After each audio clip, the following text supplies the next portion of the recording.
Mi nombre es Capitán Armand Salazar, veterano de operaciones especiales del ejército francés. Durante años recorrí trincheras, bosques cubiertos de niebla y aldeas destruidas, cumpliendo órdenes en misiones que nadie quería aceptar. Pero nada me preparó para lo que descubrimos en los bosques del este de Francia, cerca del frente de Verdún, en el año 1917. Aquel lugar no estaba vacío. Algo nos esperaba entre los árboles, algo que no respiraba, pero nos observaba. Una presencia antigua, envuelta en silencio, que parecía haberse despertado solo para nosotros. No era humana, y tampoco era un animal. Lo que estás a punto de oír es la última transmisión que logré escribir antes de que el contacto con mi equipo se perdiera para siempre. Este informe nunca debió salir a la luz, pero si estás leyendo esto, es porque ya es demasiado tarde.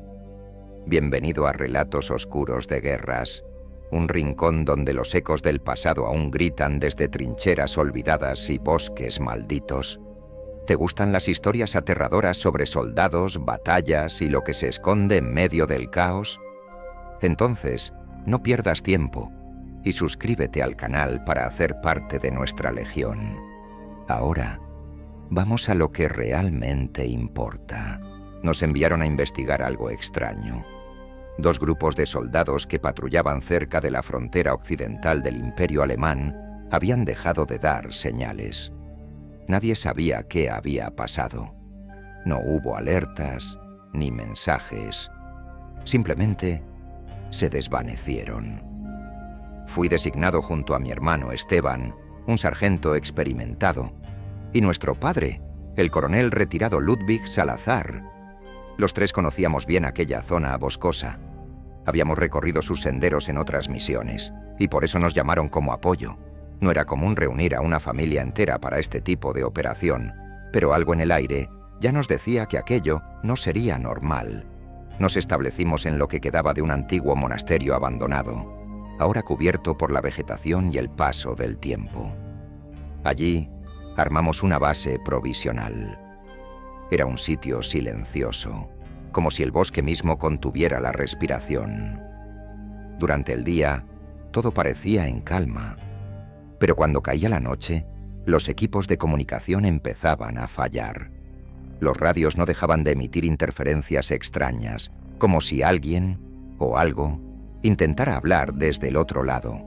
Eran ruidos bajos, pero constantes. A veces, entre los crujidos, se escuchaban palabras que nadie del equipo había pronunciado. En una ocasión, escuché mi nombre, susurrado con una voz que no reconocí. Esteban, siempre escéptico, intentaba encontrar explicaciones lógicas, pero incluso él empezó a inquietarse. Nuestro padre, que había visto de todo en su carrera, se mantenía en silencio, mirando hacia la espesura con el ceño fruncido, como si aquel bosque le recordara algo que había prometido olvidar. Pronto, empezamos a notar más cosas fuera de lugar.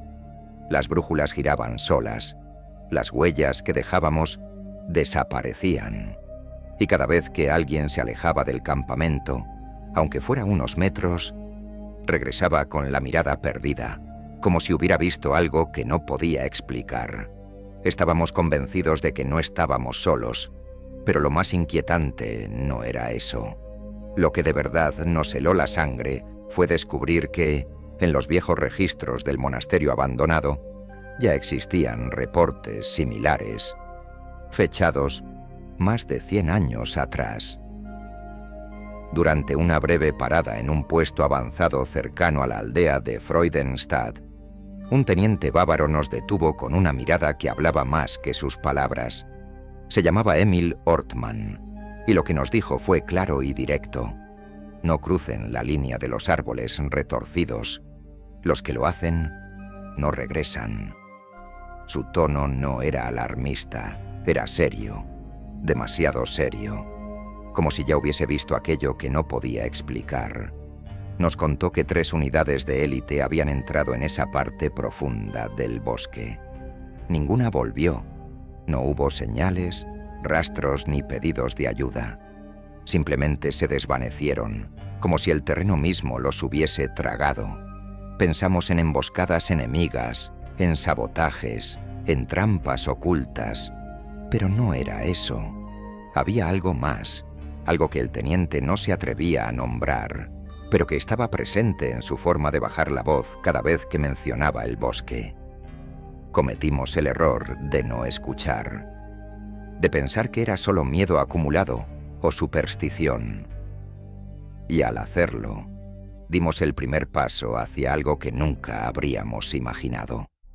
Al internarnos en la espesura, lo primero que notamos fue el silencio, un silencio total, espeso, como si la naturaleza misma hubiese dejado de respirar. No se oía ni un solo pájaro, ni insectos, solo el leve susurro del viento entre las hojas secas.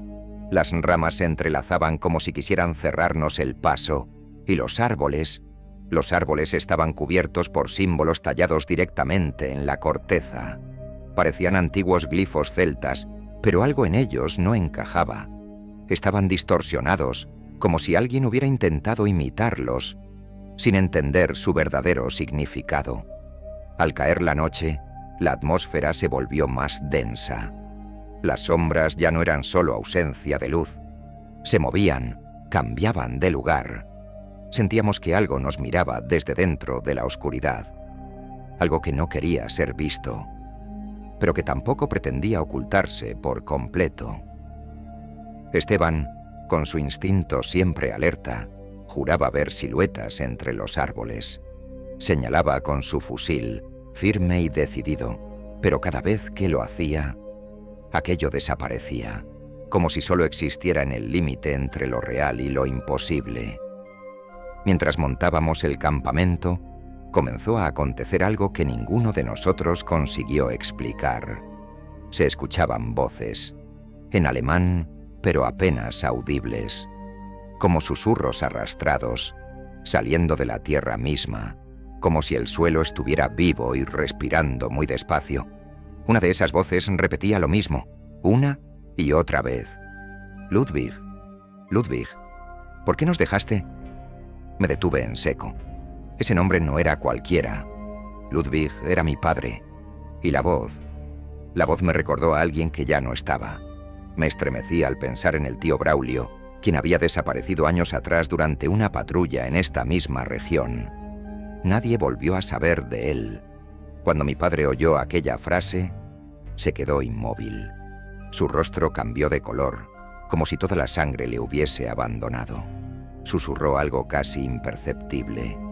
Este lugar está marcado, pero ya era demasiado tarde. Habíamos cruzado el límite, y lo que fuese que habitaba aquel bosque, ya sabía que estábamos allí. En plena madrugada, algo emergió de la oscuridad. No hubo aviso, ni señales previas. Solo el crujido de ramas, un viento helado. Y entonces, el caos. Aquellas cosas no eran animales, tampoco personas. Tenían cuerpos pesados, parecidos a gorilas retorcidos, pero sus ojos eran humanos. Ojos que miraban con furia, como si recordaran algo que jamás pudieron perdonar. Sus brazos eran largos, desproporcionados, y colgaban como si no tuvieran peso. Estaban cubiertos de un líquido oscuro, seco, que parecía haber estado allí desde hace siglos. Abrimos fuego sin dudar. El estruendo de los fusiles rebotaba entre los árboles, intentando contener aquello que no debería existir. Los sonidos que emitían eran insoportables, como rugidos mezclados con lamentos. Una de las criaturas cayó tras recibir varios impactos, pero no tocó el suelo. Se deshizo en una nube de humo negro, como si jamás hubiera sido sólida. En ese momento, lo comprendimos. No eran seres vivos. No estábamos enfrentando a enemigos comunes. Estábamos dentro de un territorio que nunca nos perteneció. El dominio de los olvidados. Después de retirarnos con dificultad hasta una aldea oculta entre las montañas, fuimos recibidos por los pocos que aún vivían allí. Entre ellos, Un anciano de mirada profunda nos esperaba como si ya supiera lo que habíamos visto. Su nombre era Herr Matthias, un curandero de raíces antiguas que hablaba con calma, pero con una fuerza que imponía respeto. Nos dijo que aquellas entidades no eran bestias sin sentido. Las llamaba los hijos de la guerra. Según sus palabras, fueron antiguos combatientes, ofrecidos en rituales olvidados para proteger la tierra. No murieron, fueron transformados. Sus cuerpos se perdieron, pero su rabia quedó atada al bosque. Cada gota de sangre derramada en ese suelo los despierta, dijo. Y cuando abren los ojos, no buscan paz. Buscan equilibrio, justicia, venganza. Fue entonces cuando mi padre, en silencio todo el camino, confesó algo que nunca nos había contado. Años atrás, había estado allí como parte de una operación encubierta del ejército imperial. No dio detalles, pero entendimos que lo que ocurrió entonces había marcado aquel lugar para siempre. El pasado que él intentó enterrar nos estaba alcanzando y no iba a dejarnos salir fácilmente. Esa noche, Ernst no pudo dormir. Se revolvía en su camastro, sudando frío, murmurando cosas sin sentido. Al amanecer, nos contó lo que había visto. En su sueño, o quizás algo más que eso, vio a nuestro tío Bastian atado sobre una antigua estructura cubierta de huesos. Había fuego alrededor, cantos lejanos y una figura vestida como un sacerdote ancestral, alzando un cuchillo ceremonial. Pero lo más perturbador no fue la escena. Fue reconocer al sacerdote. No era un desconocido. Era nuestro propio padre. Ernst, temblando, enfrentó a Ludwig con lo que había visto. Hubo un largo silencio. Y luego, una confesión. Décadas atrás, durante una operación secreta del ejército imperial, su unidad quedó atrapada sin salida. Rodeados, sin refuerzos, y con el bosque cerrándose sobre ellos, un guía local le habló de un antiguo pacto. Un sacrificio podía salvarlos. Uno solo. Y él eligió. Bastian desapareció ese día. Oficialmente, fue dado por perdido. Pero la verdad era otra. Ludwig lo había ofrecido. Y a cambio, su pelotón sobrevivió. El acuerdo se cumplió, pero no era eterno. Ahora nosotros habíamos regresado al mismo lugar, no por azar. Estábamos allí para cerrar lo que había quedado abierto, para pagar un precio que llevaba demasiado tiempo esperando. Apenas amanecía cuando nos abrimos paso entre la vegetación espesa, guiados por un sendero antiguo que no aparecía en los mapas. La brújula giraba sin sentido, y el equipo de orientación había dejado de funcionar desde la noche anterior. Íbamos guiados solo por una sensación, como si algo invisible nos jalara hacia adelante. Fue entonces cuando la encontramos, una antigua capilla enterrada por el tiempo, casi fundida con la espesura del bosque.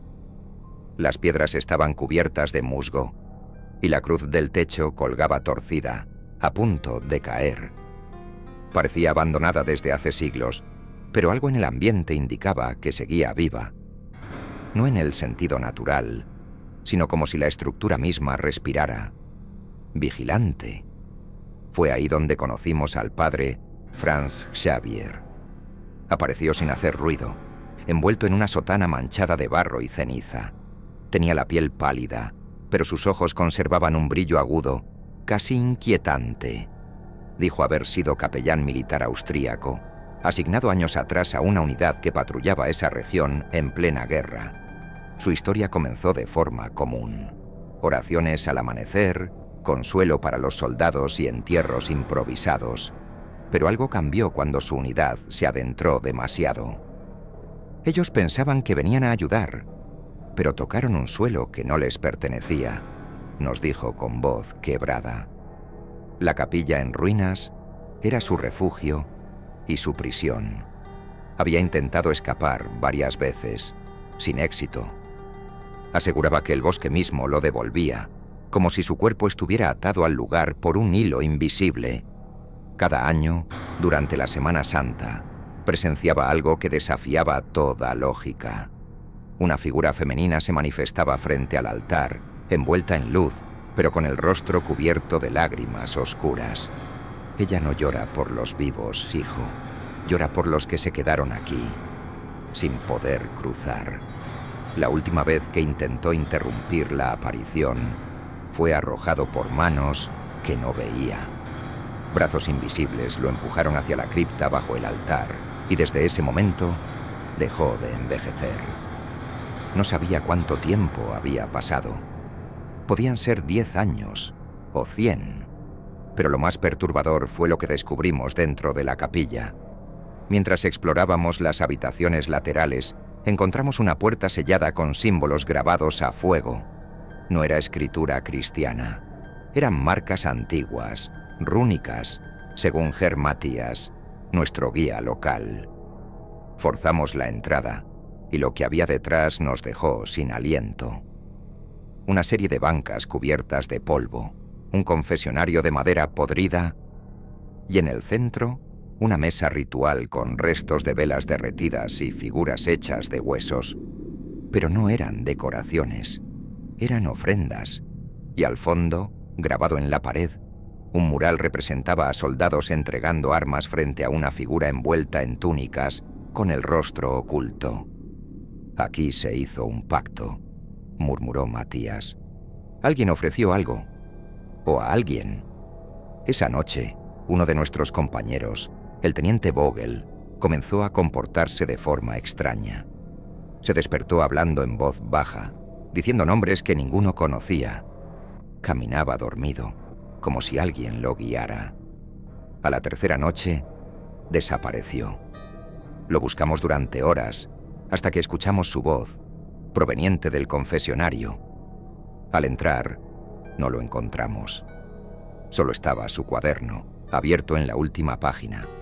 Allí había escrito una frase una y otra vez. «Perdónanos, porque sabíamos lo que hacíamos». Esa frase nos marcó. Franz nos explicó entonces que no era el único que había quedado atrapado allí. Había otros, sacerdotes, soldados, incluso misioneros que pensaron que podían cambiar la tierra con oraciones y cruces. Todos quedaron anclados, penando, repitiendo sus errores como un castigo que se renovaba con cada generación que pisaba ese suelo. Matías nos advirtió que la capilla era un punto de encuentro entre lo visible y lo invisible. Un lugar donde los secretos de guerra, las traiciones y los pactos rotos tomaban forma. Donde las culpas no se olvidaban, ni siquiera con el paso del tiempo. Antes de partir, Franz nos entregó un relicario antiguo. Dentro había una pequeña figura tallada en piedra negra, representando a un soldado sin rostro. «Llévenla lejos de aquí. Es la llave. Mientras esta figura esté fuera del bosque, las sombras no despertarán del todo». Salimos en silencio, con más preguntas que respuestas, y aunque logramos dejar la capilla atrás, todos sabíamos que ese lugar no estaba terminado con nosotros, porque hay territorios marcados por la historia, por la sangre y por los pactos que nunca debieron hacerse. Y hay veces en que lo más aterrador no es lo que se ve, sino lo que vive dentro de la culpa de los hombres. La última noche no fue solo la más oscura, fue la más silenciosa. Un silencio tan denso que parecía aplastar el pecho. Las voces, aquellas que antes susurraban, ahora hablaban sin pausa, llenando cada rincón del campamento. No gritaban, murmuraban con calma, como si supieran que su momento había llegado. Ernst desapareció sin dejar rastro. Una huella, una marca en la tierra. Nada. Solo su mochila abierta junto al fuego, como si hubiera salido a estirarse y no hubiera regresado jamás. Mi padre, consumido por la culpa, por el peso de sus decisiones del pasado, tomó una linterna y se adentró en el bosque. No me miró, no dijo adiós. Solo caminó hacia la misma explanada donde, años atrás, Bastian había sido ofrecido. Lo seguí a distancia, en silencio. Desde detrás de los árboles, lo vi alzar los brazos hacia el cielo, temblando: «Llevadme a mí y dejad a mi hijo». Y entonces ocurrió algo que no puedo explicar. El cielo se tornó rojo, no como un fuego, como una herida. Una luz espesa descendió lentamente sobre la explanada, mientras sombras se movían entre las ramas, rodeándolo. Escuché gritos, no de dolor, sino de algo más profundo, más antiguo, como un eco de otro tiempo. Y luego, nada, ni viento, ni pasos, ni pájaros, solo el vacío. Días después, una patrulla de reconocimiento me encontró. Estaba sentado entre los árboles, sin noción del tiempo. No recordaba cuánto había pasado. Me hicieron preguntas. No supe qué responder. Desde entonces, estoy de vuelta, en casa, en la ciudad, entre calles, ruido, luces. Pero cada noche, sin falta, cuando el reloj marca la misma hora, las voces regresan, susurran los mismos nombres: el de Ernst, el de Bastian, el de mi padre, y ahora, el mío. ¿Tú crees que esta historia es real? ¿Te atreverías a entrar en un bosque donde los recuerdos no descansan y los pactos nunca se rompen? ¿Qué habrías hecho en el lugar de Ernst o de Ludwig? Imagínalo, una figura solitaria frente a una capilla olvidada, la cruz rota detrás, y en el cielo, una luz roja como una cicatriz, un relicario caído en la tierra húmeda, una voz que susurra desde lo profundo del bosque, y una sombra que observa, esperando tu decisión. Si esta historia te atrapó, deja tu like, comenta lo que sentiste y suscríbete al canal. Tu apoyo nos ayuda a seguir compartiendo relatos como este, donde la guerra y lo desconocido se cruzan en caminos sin retorno. Gracias por acompañarnos una vez más en Relatos Oscuros de Guerras. Y recuerda, algunas historias no terminan cuando crees, solo se detienen hasta que alguien vuelve a escuchar. Nos vemos en el próximo relato. O tal vez nos escuchemos esta noche.